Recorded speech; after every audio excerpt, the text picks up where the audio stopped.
In the beginning, nothing felt wrong. That was the danger. The neighborhood of Atabia Street woke up the same way every morning. The call of hawkers before sunrise, the hum of generators coughing to life, the smell of fried akara drifting from doorways. Children chased each other barefoot. Adults hurried past with the tired determination of people who had learned not to hope too loudly. Life wasn't easy, but it was predictable. And predictability has a way of feeling like peace. At the center of the street, stood a half-finished building. Bare blocks stacked without paint, iron rods reaching upward like fingers frozen mid-prayer. Everyone called it the Shell. It had stood there for years, abandoned after the owner died. Kids played there. Teenagers hid there. Strangers sometimes slept there. Everyone knew it didn't really belong to anyone anymore. Then one morning, men arrived. They wore crisp shirts and hard expressions. A white pickup truck followed them like a shadow. On the side of the truck were words painted too neatly to be ignored: Urban Development Authority. They pinned a notice on the shell and left without explanation. The paper flapped in the wind. No one read it closely. No one asked questions. Because when you've learned that questions bring trouble, silence feels safer. The next week, Beezy, a widow who sold vegetables at the corner, was the first to notice something odd. Her stall had been moved. Not destroyed. Not stolen. Just shifted. She stood there, hands on her hips, staring at where her table used to be. They said I was blocking the walkway, she muttered when neighbors gathered. But I've been here 10 years. Someone shrugged. Another laughed it off.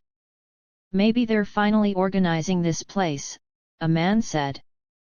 Development is coming. The word development sounded like hope. So they let it go. 2 streets away lived Sadiq, a quiet 17-year-old who fixed phones from a wooden bench outside his mother's room. He noticed things others didn't: patterns, routines, small changes that felt wrong before they became obvious.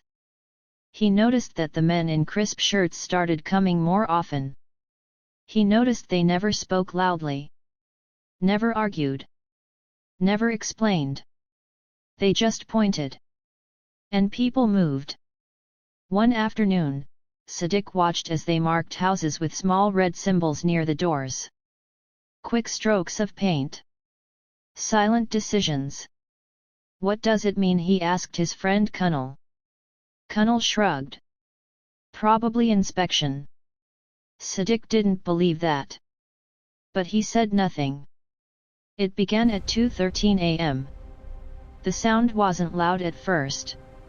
Just a deep, grinding rumble that didn't belong in sleep. By the time people ran outside, the bulldozer was already biting into the side of Mama Ifunanya's house. She screamed. Not words, just sound. A sound that ripped through the street like glass. Men shouted orders. A megaphone crackled with official language that meant nothing in the dark. Papers were waved. Uniforms stood in the way. This is illegal. Someone yelled. This area has been rezoned, came the reply. Rezoned. A word nobody remembered agreeing to. But fear does something strange: it makes crowds quiet. It convinces people that someone else will speak. Someone braver. Someone louder. So neighbors watched as a woman who had lived there for 22 years lost her home before dawn. No one stepped forward. Not one. The next morning, the street buzzed with outrage. Why her house? They should have warned us. This is wickedness. Voices were loud in daylight. Anger was safe when the machines were gone. But when someone suggested reporting it, really reporting it, voices softened. You know how these things go. They have connections. Let's not make trouble. Someone else said the sentence that would haunt them later, "Thank God it wasn't my house." Silence followed. Because everyone thought the same thing. Over the next month, homes disappeared like teeth knocked out of a smile. Always at night. Always with paperwork nobody had seen before. Always with promises of compensation that never came.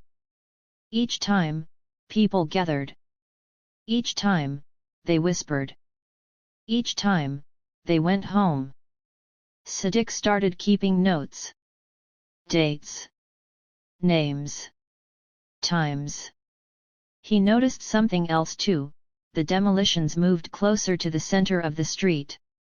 Closer to him. One evening, Sadiq's mother came home pale. "They came to the shop today," she said. "They asked questions about our house." She tried to smile. "It's probably nothing." But her hands shook as she poured water. That night, Sadiq couldn't sleep. He thought of Mama Ifunanya's scream. Of Bizi's moved stall. Of red paint. And of all the times he had stayed quiet. Finally, a meeting was called. People packed into the small church hall, heat pressing down like guilt. Voices rose. Accusations flew. "Why didn't we act earlier? Who signed this rezoning? Where is the compensation?" Someone suggested a protest. Another laughed bitterly. Now. Because fear had already done its work. When the vote came, whether to take collective action, hands hesitated. A few rose. Most stayed down. The decision was made without saying it out loud. They would wait. The bulldozer returned 3 nights later. This time, it didn't stop at the edge of the street. Sadiq woke to shouting. Red paint glowed on their wall like a wound. His mother cried as men handed her papers she couldn't read fast enough. "This must be a mistake," she said. The man didn't meet her eyes. "Step aside, madam." Neighbors stood in doorways. Faces pale. Silent. Sadiq looked at them, at Kunal, at the men who had complained loudly before. No one moved. The machine roared. And in that moment, Sadiq understood the final lesson: silence doesn't protect you. It only delays your turn. Something snapped. Sadiq ran into the street. He shouted. He filmed. He screamed names, dates, facts. "They did this to Mama Ifunanya." He yelled. "You watched. They did it to Bizi. You watched, now it's us." Someone tried to pull him back. He shook them off. The guards hesitated, not because of him, but because phones were suddenly raised. Neighbors, shaken awake by fear, finally realized something worse than confrontation. They realized they had nothing left to lose. Voices joined. Not many. But enough. The demolition stopped, not that night, but soon after. An investigation followed. Papers were questioned. Names surfaced. It turned out the rezoning had been rushed. Questionable. Quietly corrupt. But damage doesn't reverse easily. Some homes were gone forever. Some families never returned. Atabia Street survived but thinner. Quieter. Wiser in a painful way. Years later, people would tell the story differently. They'd say, "We fought back." They'd say, "We didn't allow it." But Sadiq would remember the truth. That injustice doesn't arrive roaring, it arrives politely. That evil grows best where good people whisper. And that the hardest sound to live with is not a bulldozer, but the memory of your own silence. What moral lesson did you learn from this story? Please let me know in the comment section. If you enjoyed this story, please like, comment and subscribe to this channel as I bring more interesting stories your way.